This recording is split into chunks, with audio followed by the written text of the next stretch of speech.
Hello, we're your hosts, Sourish and Kuan, This is WaffleByte, where we bring you interesting bites about technology, business, and things that might change the world. You can find all our sources in the description, and you can skip to the chapters you're most interested in. But for now, enjoy the show.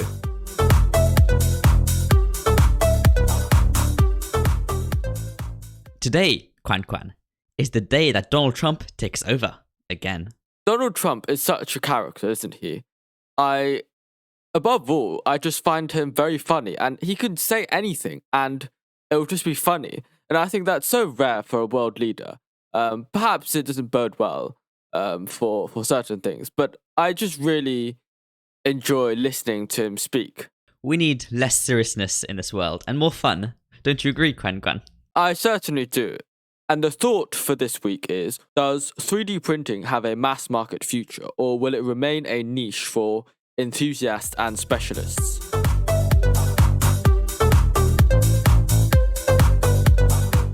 For a lot of Americans, something more concerning than the changing government is the TikTok ban, which is set to come into effect today as we record this. Not just for Americans, but in fact a couple days ago, my friends were saying how they're going to be really unhappy when their favourite American content creators are off the platform. I guess this ban has wide-reaching impacts, and as somebody who doesn't use TikTok, I simply can't comprehend the variety of emotions that people are feeling at the moment.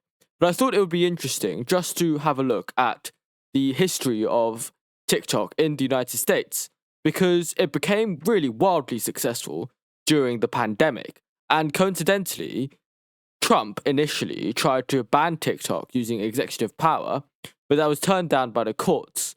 Then once President Biden took over, he also expressed his intention to ban TikTok. And actually in April of this year, President Biden actually signed legislation to ban TikTok, and it became law. TikTok obviously was rather displeased, and they challenged this in court, but the Supreme Court very recently upheld the federal banning of TikTok, so it's officially legal, and this means that today, the 19th, TikTok will be banned in the United States. Now, the actual mechanisms of this ban is quite interesting, because people who have already installed TikTok, they will still be able to use the app, but new users will not be able to install it, and actually Google and Apple will face consequences if they don't take it off their app store. But it won't receive any updates, and no US servers will be able to host their services, which means that either the Canadian servers are going to be overwhelmed, or a lot of people won't be able to use the app. Now, a lot of young people, our generation, who are very reliant on TikTok, they are, as we said, very upset. And what I find really funny is that they have been going to this different Chinese social media app in protest. It's called Red Note. I don't know if you're familiar with it, Sourish, but it's quite a big thing in China. And I just find this very funny because it's almost a protest, and people are deliberately giving their own data to Chinese companies. And it seems as though that this ban, which has the intention of not allowing Chinese companies harvest American data, is just completely failing. So you know how Red Note is, of course, full of Chinese users? Well, I saw online that as soon as a whole host of Western English-speaking users popped along to Red Note, these Chinese users were delighted because they asked the Westerners, the Americans, to translate homework and whatever things they needed for them. And they were delighted with this influx of Westerners. Yes, I heard there was actually some wholesome discussion on social media, which seems to be quite rare. But I guess the trend in the US government has always been increased skepticism to anything really related to China, but this is really not reflected amongst the people that these government officials represent, which is the users of TikTok. Because it's wildly popular, businesses are able to advertise incredibly effectively, and entire social media influencers have made their careers on TikTok. But I think, though, that people still need their scrolling, and I'm afraid to say that Instagram Reels might be a major benefactor, because whilst people seem to have a less favorable view on Instagram Reels, shall we say, compared to TikTok. It does seem to serve basically the same function, and Mark Zuckerberg must be delighted. Yes, in India, where TikTok has been banned for many years now, Instagram Reels is incredibly popular there. I see every kid glued to their screens on Instagram Reels, and I suspect the same thing will happen over in America, and of course also will have knock-on consequences in Europe. I think a lot of people really like the TikTok algorithm. They say it's simply much better. Now, I can't speak from personal experience, but I have to say that I would be really surprised if people stop scrolling, and I think they'll easily find an alternative, whether that's Instagram Reels or maybe even YouTube Shorts. But I do think that it would be better, wouldn't it, if people didn't spend so much time online. And actually, speaking of that, I was in the London Underground, unfortunately, the other day, and next to me sat a gentleman who had an e-ink phone, and I thought that was a tremendous sight in 2025, and I asked him about it, and he said he really likes it because it means that he doesn't scroll on things as much. And I think that's very respectable to have the discipline to do that. But at the same time, I can't help but think that it's simply extremely unpractical and probably not a good idea. I agree.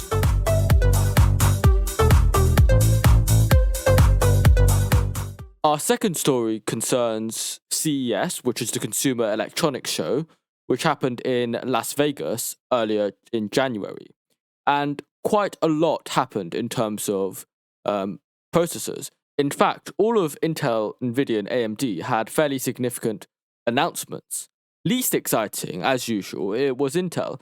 They rebranded some of their processors and released some new ones.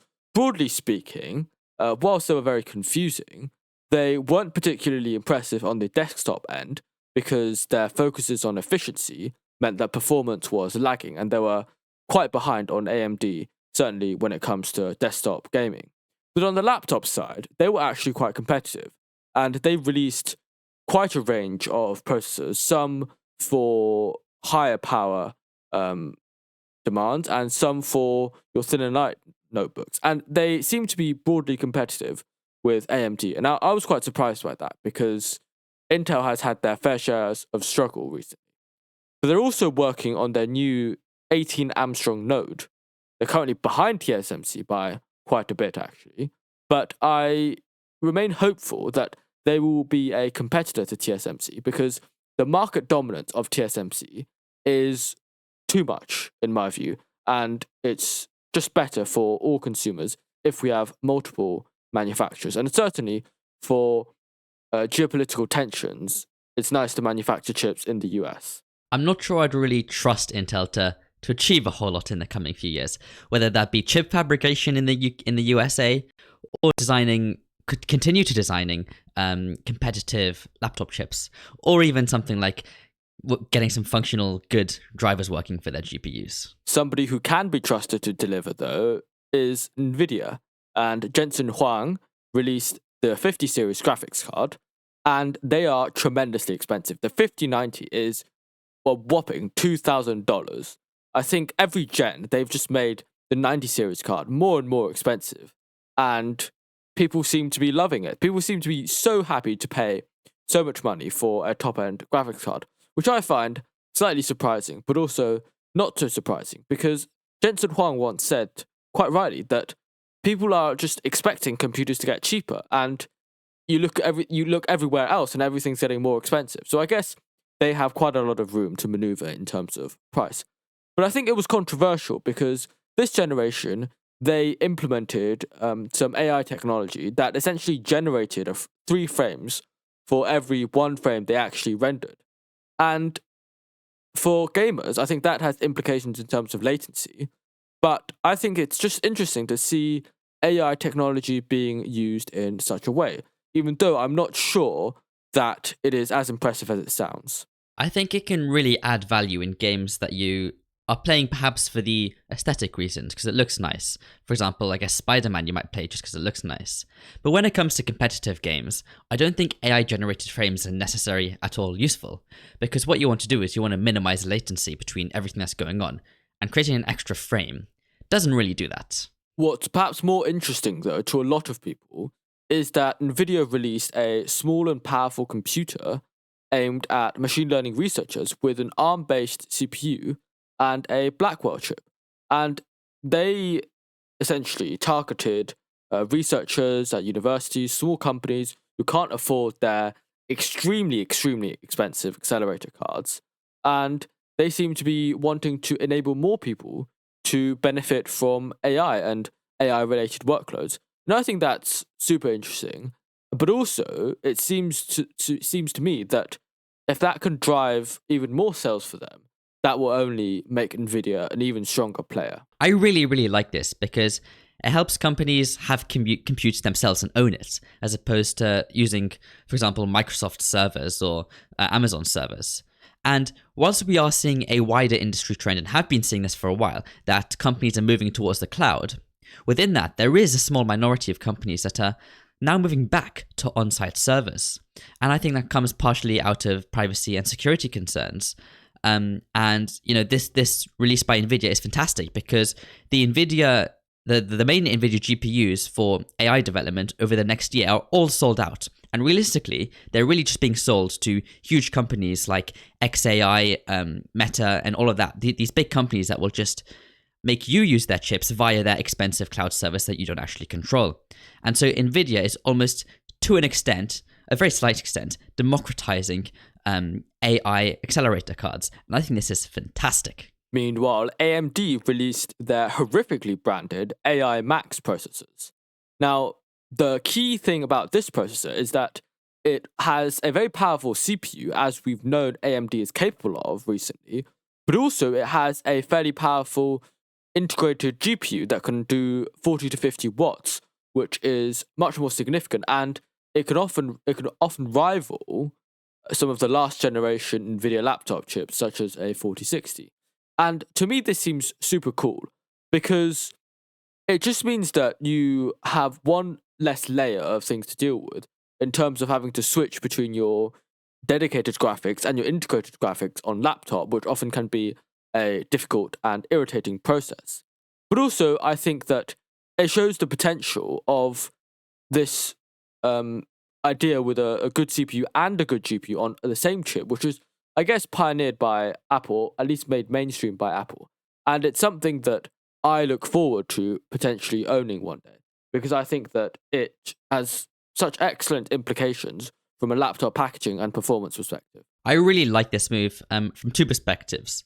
The first is that, and currently I'm learning how to program extremely quickly, and you realize just how big of a difference the physical distance between things on a chip actually matters. And so if you can just move everything closer together onto a single system on chip for laptops, like you will have huge speed improvements without really doing a whole lot. And also, I think it's very, very important that RAM is now more accessible to both the CPU and the GPU, because it does feel like kind of a waste for there to be separate system memory and separate GPU memory when they can't really access and talk to each other. But now that they can, and it's going to become increasingly common on laptops, I think the performance uplift, without really actually improving the technology, is going to be huge just by these two factors. Absolutely. And AI workloads, as we know, are very keen on hogging a lot of RAM, and NVIDIA has not been so generous when it comes to VRAM on its graphics card. And this approach from AMD and Apple actually means that these GPUs that are integrated on the chip can access something like 96 gigabytes of fast memory. And I think that's just incredibly powerful. However, it must be reiterated, though, that AMD is tremendously bad at naming products, and their product stack is so confusing that I couldn't even be bothered to look through it in detail, because they've just tried to copy parts of NVIDIA's naming scheme and change things around, and it's just so confusing. Speaking of bad names, though, Dell has also decided that it should change its name of its products, and the likes of the XPS, the Latitude series, which were business-focused laptops, they're all now discontinued, and we instead have Dell, Dell Pro, and Dell Pro Max. In addition, not only do we have these three very Apple-like names, we also have, for each category, the Base, the Plus, and the Premium. So you will now be able to buy, theoretically, a Dell Pro Max Premium. Doesn't that sound simply exceptional, Sourish? Actually, I think you can buy a Dell Pro Max Plus Premium, which sounds even more exceptional to me. Well, I think that on the one hand, I suppose Dell Pro is perhaps slightly more easy for somebody who does not know Dell's laptop series than Dell XPS 13. But also, I must say that if you bothered to understand Dell's laptop naming, it actually was quite reasonable. It could be better, of course, but it was quite reasonable. But I guess this does make it accessible to a lot more people because they are familiar with Pro being better than, I guess, non-Pro, and Pro Max being better than Pro. I also think this type of naming will encourage more people to spend more money just because, I mean, why would you ever get the Dell when you can get the Dell Pro? And why would you ever get the Dell Pro when you could get the Dell Pro Max? They've also re-engineered some of their laptops. And I believe, and I was delighted to see this, that they decided that having more ports than just a USB-C port was actually something that users wanted. And so these laptops now, among other things, have more ports. They also, referencing the memory point you made earlier, Sourish, have this new, I believe it's called CAM memory, that is not only upgradable, but also it allows for shorter traces to the CPU, and therefore it is faster.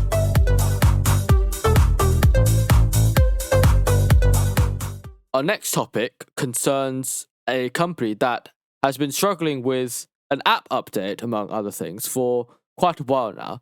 Sonos, which is a company that makes high-end audio equipment that's meant to seamlessly work together, updated their app actually quite a while ago, last year, and it caused tremendous mayhem because it was an awful app that was just much worse than the app it replaced, and it caused a whole host of issues, and people lost confidence in the company very quickly. There are so many products, particularly software products, that I use.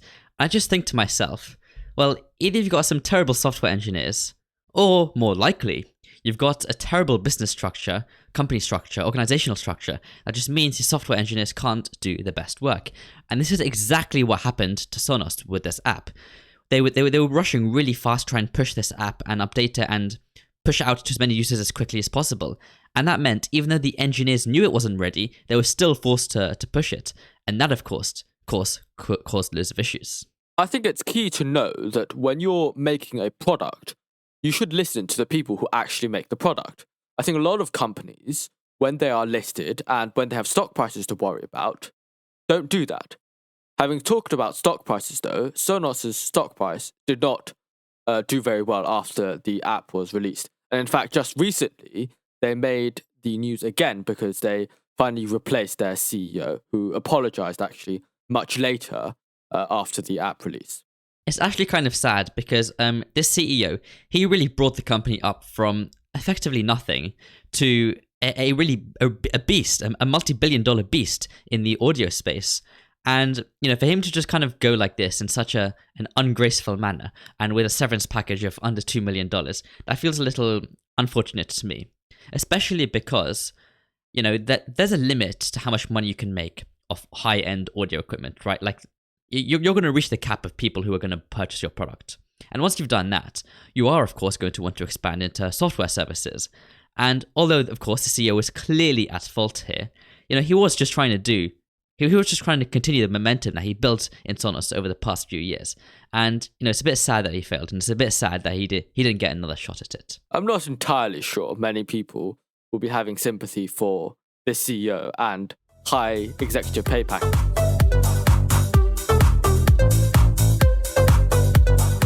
Next, we'll talk about quite literally going to space, because amongst the tech billionaires, both Jeff Bezos and Elon Musk seem to love this idea. And Jeff Bezos' Blue Origin had a fairly successful test flight of New Glenn, which is their rocket designed to compete with SpaceX. However, it should be noted that the first stage booster failed to land on a barge in the ocean as they planned. Meanwhile, though, SpaceX's Starship rocket exploded in its latest flight, and not only is this problematic for the company and their schedule, it also caused the FAA to ban the test of the Starship because of this explosion. And in fact, this caused a lot of airlines to cancel and delay flights. And Qantas, the flag carrier of Australia specifically, had to delay several flights to South America because of potential debris over the Indian Ocean. Whilst airspace over the Earth is not as congested as, say, London traffic, you still can't run the risk of getting hit by a piece of a rocket midair. And I think that also extends to space, because even though there's a huge amount of space that satellites and other things can orbit around the Earth, I think with us launching more and more satellites, the risk of something problematic becomes ever higher. What's more, though, is that countries increasingly are thinking about leveraging this fact to potentially cause mayhem and do quite a lot of damaging things. Musk seems to enjoy blowing up rockets in the sky, and he's been doing that ever since the inception of SpaceX. But every single time, he's come back with quite some big successes. So, to be honest, I think he's so driven, and he clearly has enough cash, that I do think SpaceX are going to continue their progress at a very fast rate, but perhaps not as fast as Elon likes to claim on X. Absolutely. What he's done is tremendously impressive, and he's now like the de facto launcher of stuff into space. And that's just unbelievable, like even 10 years ago to think about that. But also I think it highlights the fact that at many points he was very close to failing when it came to SpaceX. And certainly he, as you said, through his sheer will, he got it to work, but it could have gone very differently. And actually somebody made a good point, which is that if a government agency had so many failures, they would be defunded almost instantaneously. So I guess that is the benefit of private companies and the risk taking that can happen, and the reward as a result of that.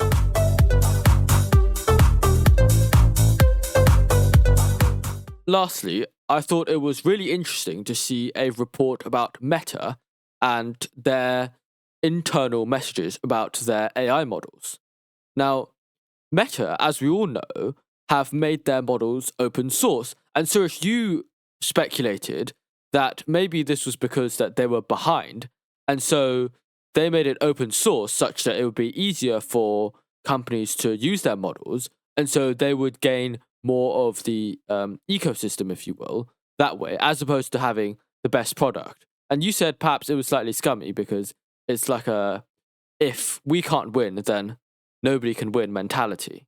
It may be scummy, but at least in this case, I really do think Meta are contributing perhaps the most to the AI space of any other big tech corporation. But internal documents that were actually part of a court case showed that the Meta executives really, really, really wanted to beat ChatGPT, and they almost ignored their other competitors and didn't think that they are legitimate.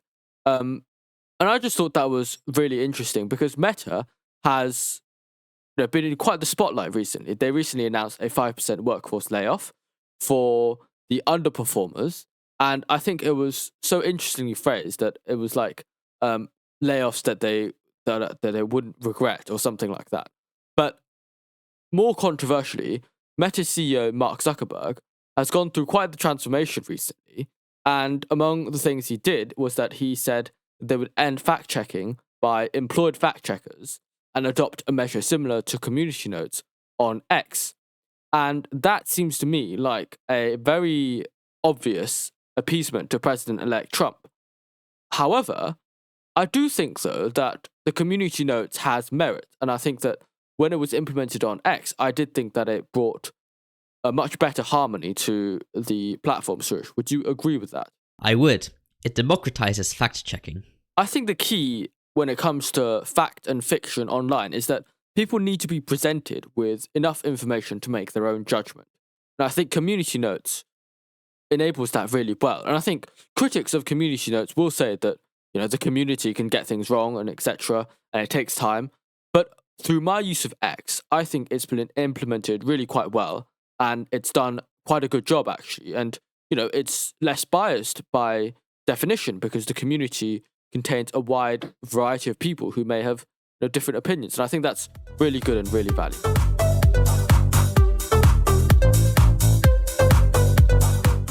You've almost certainly seen a JCDecaux display. There are thousands in London alone. In fact, they are so ubiquitous that you may not even know who JCDecaux are. Well, they make advertising screens for outdoor spaces and litter cities across the world, including New York, London, Glasgow, Bangkok, and so many more. Now, a couple of weeks ago, I was in Bangkok, and much of the city is quite modern, and naturally this means that there are JCDecaux screens everywhere. I just had to search up their valuation because I'd never really considered JCDecaux as a significant transnational company. But with a market cap of over $3.3 billion US, I wanted to figure out how. This is the story of JCDecaux.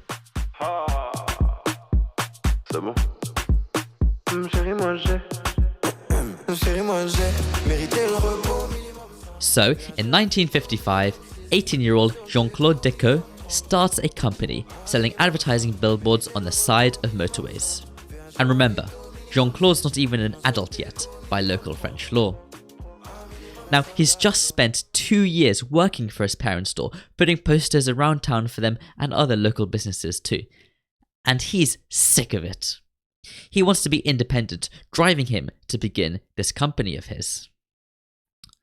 Now, the problem is, motorways in France at the time are usually lined with trees. So, to put a billboard up, you have to cut down some trees.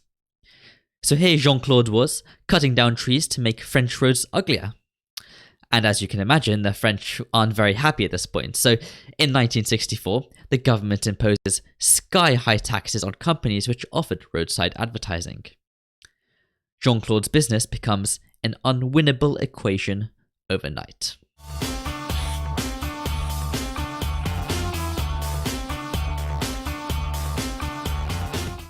So, the same year, Jean-Claude starts his next company. JCDecaux is born. Très importante, une nouvelle idée, mais ce qui a été encore plus important, ça a été tout le service qui a accompagné cette nouvelle idée, et surtout la vision de très rapidement essayer de les internationaliser. Jean-Claude realizes that many bus stops are unsheltered, and those with shelters are typically in horrendous condition with smashed windows and whatnot. So one day, an idea strikes him.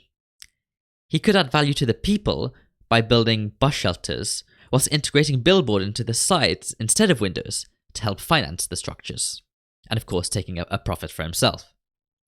Thus were born the idea of both street furniture and advertising on a 2-meter squared billboard. Jean-Claude just invented a new business model, one that no other company will manage to master as well as him for the next 60 years. But remember, Jean-Claude will do anything to become independent and answer to no one but himself.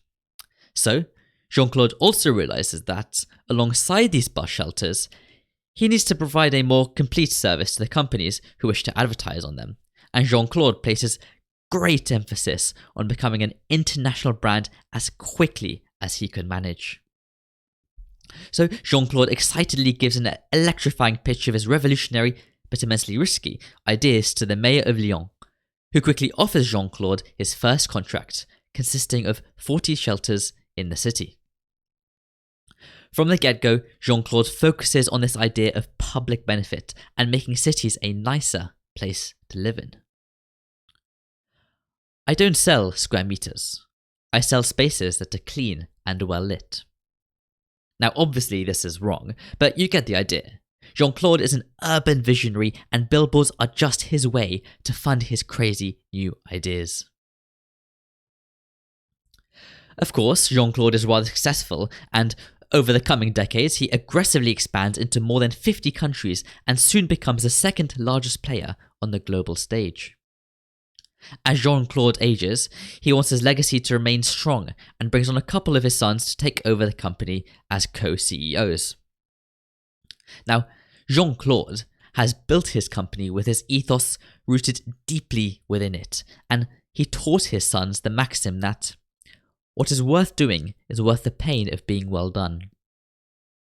he prided himself on coming up with innovative solutions and collaborating with universities to form multidisciplinary teams that can solve real urban challenges.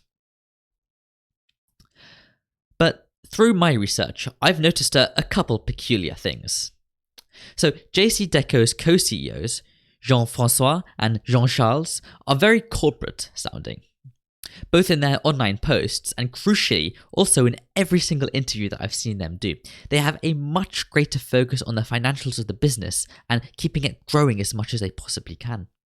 In fact, even in the interview we had earlier where Jean-Charles was speaking alongside his dad, Jean-Charles kept drawing the conversation towards the business side, whilst his dad kept trying to keep it on the ethos of the company. Perhaps rightly so, though, given that their stock's growth has been non-existent since the IPO 24 years ago, around about when Jean-Claude stepped back from CEO. And their revenue is even a tad higher than their market cap. So, despite yielding profits and being the biggest player in the industry, JCDecaux just isn't such a great investment. Although, as we discovered in last week's episode with Michael Dell, you may be significantly wealthier than your stagnant company. Jean-Claude, after all, died a very wealthy man with $7 billion attributed to him and his family. But the company tries to stay relevant. Their website maintains strong signs of the core values, emphasizing their attention to grassroots design, providing value to communities, and continuously growing. They even showcase some funky projects. There's this Lego-sponsored relaxation area in Shanghai Airport, whatever that's supposed to be. But they also upgraded hundreds of old urinals across Paris to modern, efficient, and hygienic solutions in time for the latest Olympic Games. And JCDecaux's commitment to the people shone through when Notre Dame experienced a devastating fire in 2019. The very next day, JCDecaux announced a €20 million donation among various other initiatives to help rebuild it. So, on the one hand, whilst Jean-Claude's sons only ever seemingly defend the financials of the advertising giant and give classic corporate wash to questions like these. But how pedantic am I by asking this question? There is nothing green and 21st century about digital advertising on boards where before it was some bloke 5 a.m. in the morning putting out with his mop and what have you. It's a lot more. It's a hell of a using a car. It's a hell of a lot more energy needed to power your digital advertising around the globe. Yes. This year, we will achieve cover 75% of our electrical consumption with green energy. Sure. And we will reach 100% green energy by 2022, which is one of the reasons. The company has also remained true to its missions from 61 years ago and continues to have a global dominance in the outdoor digital advertising space, boasting 1 million panels across 80 countries and powered by 11,000 employees. JCDecaux have expanded into so many avenues, finding their way into every part of our modern cities and taking on some huge projects, particularly in London. For as long as humans leave their homes and roam the cities without a screen attached to their faces, JCDecaux will continue their work. So, the next time you're rushing to catch your train, take a moment to look up and you may just see Jean-Claude Decaux's initials. Now, I've linked to the latest message from the Decaux brothers down in the source list below if you want to check out how they're doing and even see their latest designs for the humble bus shelter that their father popularized many years ago. Though I'm certainly intrigued that they've been releasing videos of some really creative and, quite frankly, interactive advertising panels for 14 years. And yet, I swear I haven't seen a single one of these in real life. I mean, have you?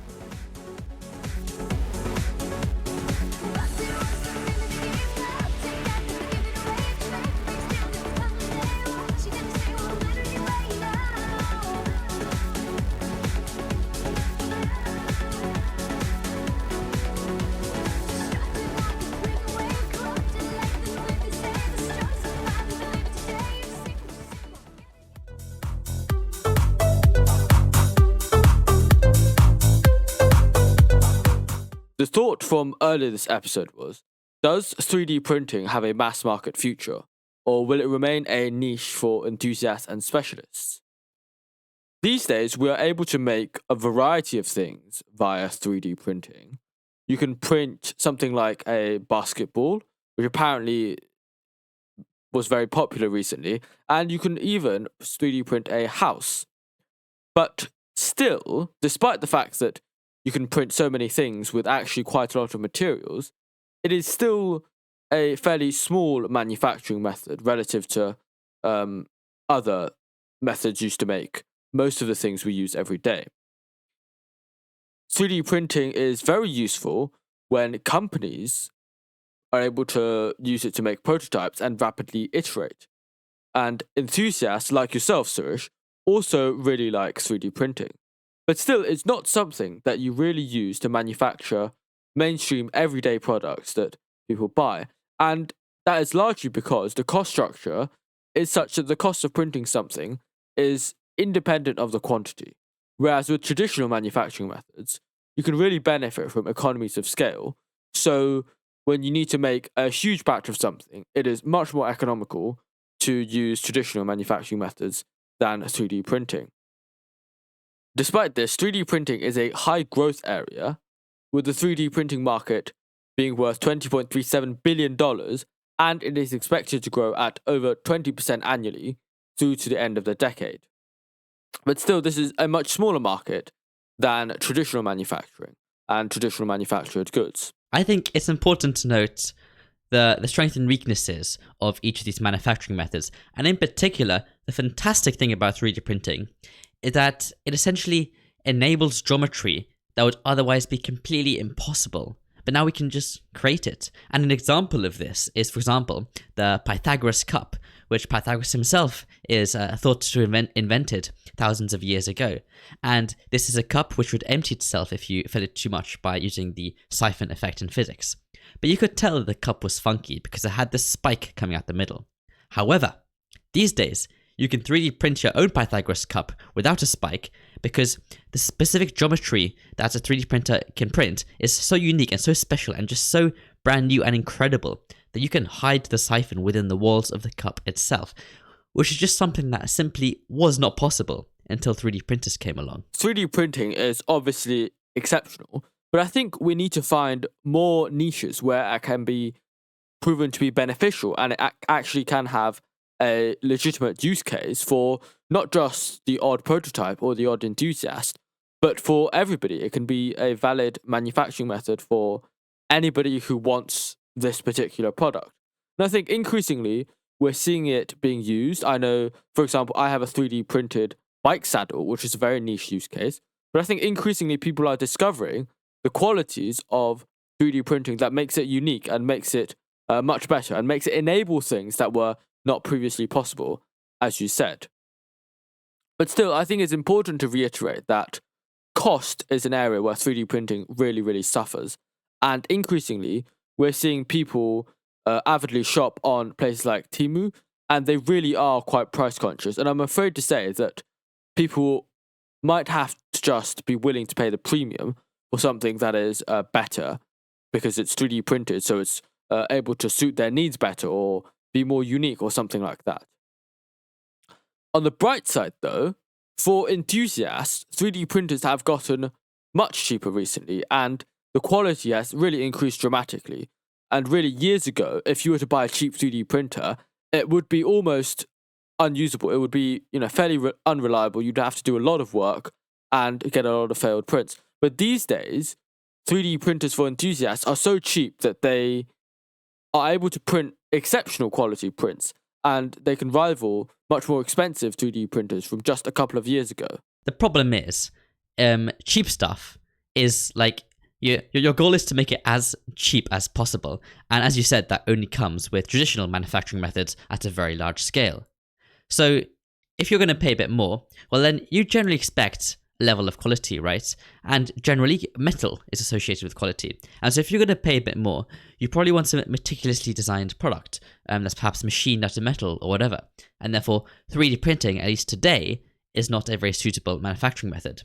And so when it comes to consumer products, 3D printing just doesn't really fit any potential market. And I think 3D printing will will never really fit any potential market for as long as human nature remains a thing. And I really do think that 3D printing will almost entirely be relegated to the sidelines, or at least if it does make appearances in consumer products, it will be in random things that you don't necessarily see, like if it's inside a product. Perhaps until the day we get metal 3D printing, at least.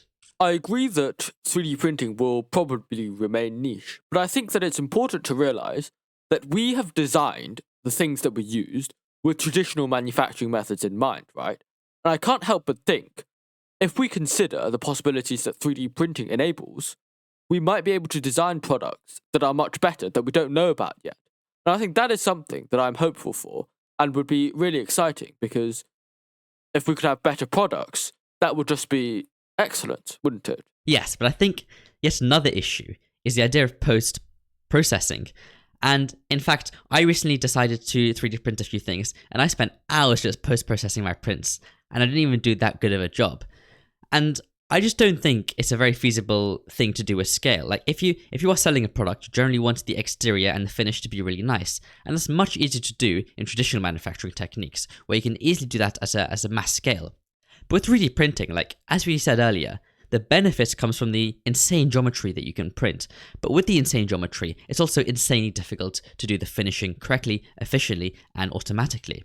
And that's kind of the reason why I think 3D printing will never really be that big of a thing in terms of the products that we touch and feel and interact with on a daily basis.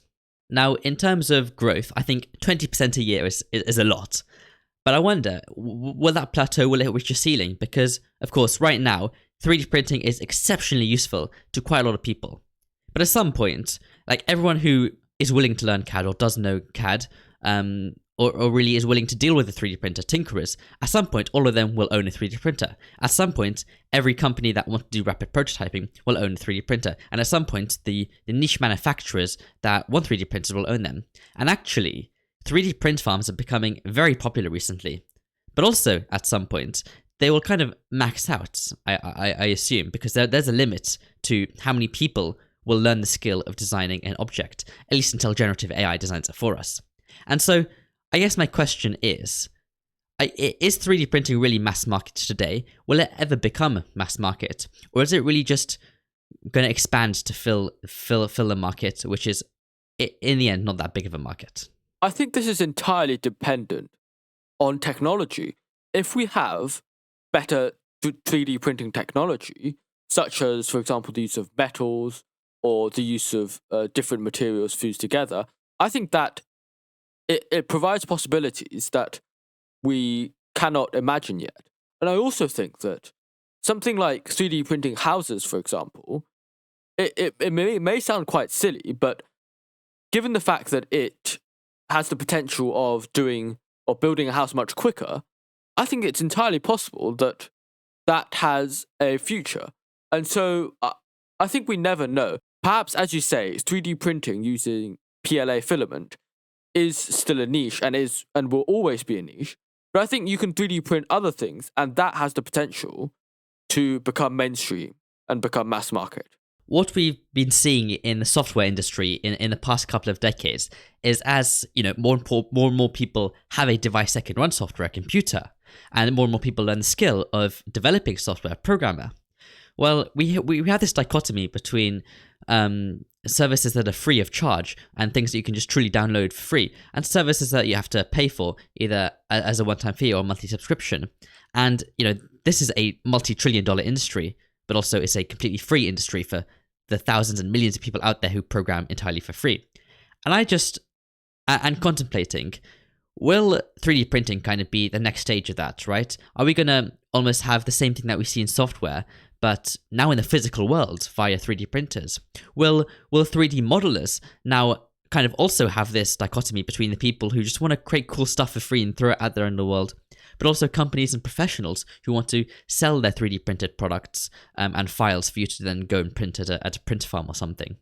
And I just think that'll be a very interesting world to live in, and I think it's possible that we do reach that stage in about 5 years or so, because markets are becoming increasingly popular with 3D printing enthusiasts. So like the same way that you can just go ahead and download an app or something that you want, will you just be able to go, like, will the average person just now go to like not the App Store, but like the 3D print store, download a model they want, and go make it manufacture it for them. Ultimately, I think if more people become aware of the sheer brilliance and potential that 3D printing even today can offer, it will be a much more popular service because people will realize that they actually want a 3D printed octopus, or they want a fidget toy that's 3D printed.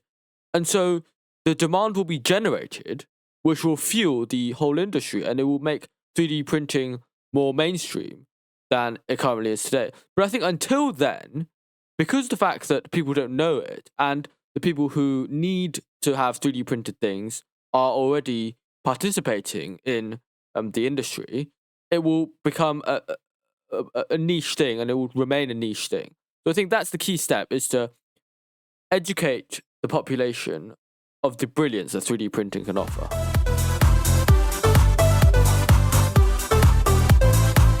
Thank you for listening. We'll be back next Monday with a new episode. And check out the description to sign up to our weekly newsletter. You can also reach out to us on X at the WaffleByte. See you there.